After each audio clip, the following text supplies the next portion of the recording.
Aku hanya memikirkan satu peraturan penting. Kenapa kau lakukan hari ini kalau kau bisa melakukannya besok? Few moments later.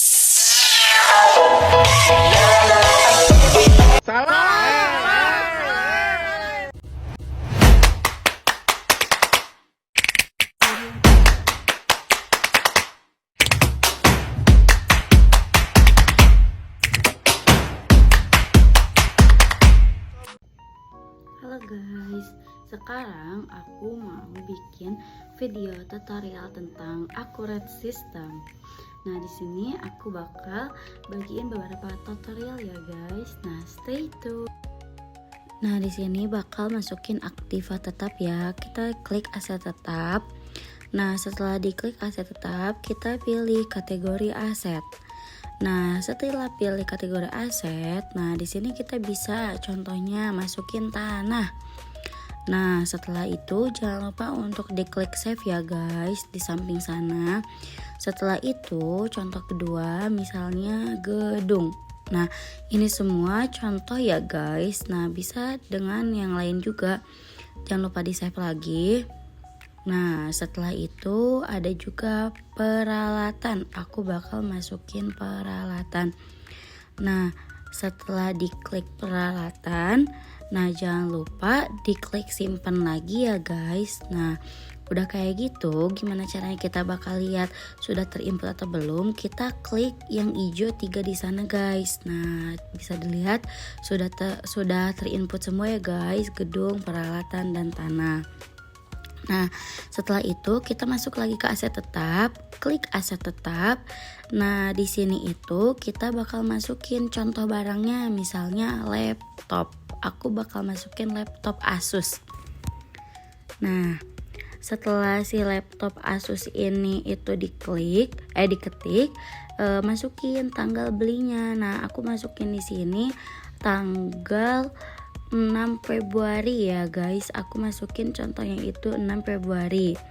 Nah, sama juga tanggal pakainya juga kita masukin nih guys. Jadi 6 Februari juga guys. Nah, 6 Februari juga kan. Nah, setelah itu kita ganti kode asetnya yaitu A sama dengan 004 ya guys. Nah, setelah itu kode aset ini dimasukin, kita lihat ke informasi umum guys. Nah, di situ tuh kan ada informasi umum. Nah, ada akun aset, kita masukin karena kita pilih peralatan berarti peralatan. Kita ketik ya guys, peralatan. Nah, setelah itu ada akun akumulasi penyusutan. Nah, sama karena kita masukin peralatan berarti kita masukin juga akun akumulasi penyusutan. Kalau itu banyak opsinya ya guys. Jadi kita sesuaiin sesuai kebutuhan kita.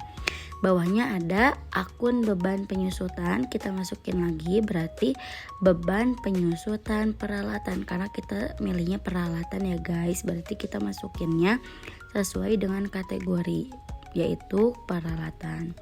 Nah, setelah itu di samping itu ada kuantitas. Jadi setiap pembelian itu tuh pasti ada berapa yang dibeli ya guys. Nah, contohnya di sini misalnya aku itu akan membeli laptop Asus ini sebanyak 5 buah. Nah, kalian berarti masukin di kuantitasnya itu sebanyak 5 buah juga ya guys. Seperti itu. Nah, setelah dari kuantitas, nah kuantitas yang itu diganti menjadi 5, ada umur aset guys bawahnya. Nah, umur asetnya juga aku bakal masukin 5 tahun ya guys. Nah, setelah dari informasi umum, kita masuk nih ke bawahnya yaitu adalah informasi lain-lain, yaitu ada kategori aset. Tadi kita kategori asetnya peralatan, berarti masukinnya peralatan ya guys. Nah, udah dimasukin, ada lokasi awal yaitu adalah kantor pusat misalnya, itu contoh ya guys gitu. Nah, di situ ada pajak. Nah, kategori pajaknya itu yaitu kategorinya garis lurus golongan 1. Nah, kita catat aja di situ garis lurus golongan 1. Nah, setelah informasi lainnya udah, nah kita masuk ke ekuitas. Nah, di ekuitas ini yaitu equity saldo awal ini kita masukin guys, kan tadi beli 5 laptop. Nah, berarti kita masukin semuanya itu totalnya berapa. Misalnya aku di sini mau masukin berapa ya? 65 juta deh. Nah, misalnya aku masukin 65 juta kan di sini. Jangan lupa diklik lanjut. Nah, setelah itu akun-akun yang semua sudah kita input, informasi yang sudah kita input jangan lupa disimpan ya guys. Nah, diklik itu. Nah, kita lihat di titik hijau lagi. Nah, di titik hijau, nah sudah masuk deh semuanya. Nah, itu. Nah, kalau sudah masuk semuanya, itu kan tentang memasukkan aktiva. Nah, terus setelahnya itu aku bakal kasih tahu nih ke kalian kalau misalnya nanti bakal di perusahaan itu kan memakai mata uang. Nah, bisa tuh nambahin mata uang asing yang lainnya, nggak cuma rupiah aja guys. Nah, caranya itu gimana? Caranya itu kita klik pengaturan, diklik pengaturannya ya guys, terus ada preferensi. Nah, kita klik preferensinya itu. Nah, setelah diklik preferensinya kita scroll guys ke bawah. Nah, di bawah itu ada mata uang. Nah, di situ kan ada Indonesia rupiah, tapi kita bisa nambahin guys mata uang yang lainnya. Kita klik penanya.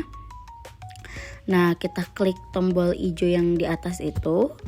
Nah, kita bisa lihat kan di situ tuh cuma ada Indonesia rupiah. Nah, caranya itu kita tambahin tuh, ada klik itu yang tambah. Kita cari mata uang yang bakal kita pakai itu apa. Misalnya aku masukin US dollar di sini ya. Nah, jangan lupa yang sudah diinput selalu disimpan. Nah, sudah benar US dollar, kita simpan di sana. Nah, untuk lihat inputan kita yaitu di mana? Yaitu di titik 3 hijau tadi. Ya, kita lihat ya guys. Udah masuk atau belum inputannya. Nah, semuanya bisa dilihat di titik hijau yang itu ya. Diklik titik hijaunya. Nah, sudah masuk ya guys. Nah, ada Indonesia rupiah dan US dollar. Nah, itulah caranya untuk menambahkan mata uang asing guys. Jadi gak cuma Indonesia aja, US dollar bisa dan negara lain pun bisa. Nah, setelah itu aku mau kasih tahu nih kalau misalnya kalian mau apa ya, mau ganti informasi tentang perusahaan kita itu bisa loh guys, dari segi email, alamat. Nah, terus tuh kayak nama PT-nya pun itu sendiri bisa dirubah guys. Gimana sih caranya? Dengan cara mengeklik pengaturan lagi. Diklik pengaturannya, habis itu masuk ke preferensi. Diklik lagi preferensinya. Nah, di situ tuh udah ada guys informasi-informasinya. Ada informasi perusahaan, ada nama, ada kategori usaha, ada bidang usaha, ada telepon, ada faksimili, ada email, tanggal mulai data, periode akuntansi, mata uang. Nah, dan juga di samping itu ada alamat. Nah, kita bisa ganti nih guys alamat PT kita gitu.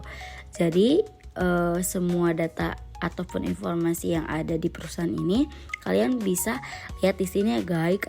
Di sini ya guys ada fitur juga tuh, ada pajak, ada penjualan, ada pembelian, ada pembatasan, persetujuan, lampiran, atribut tambahan, ada juga akun perkiraan.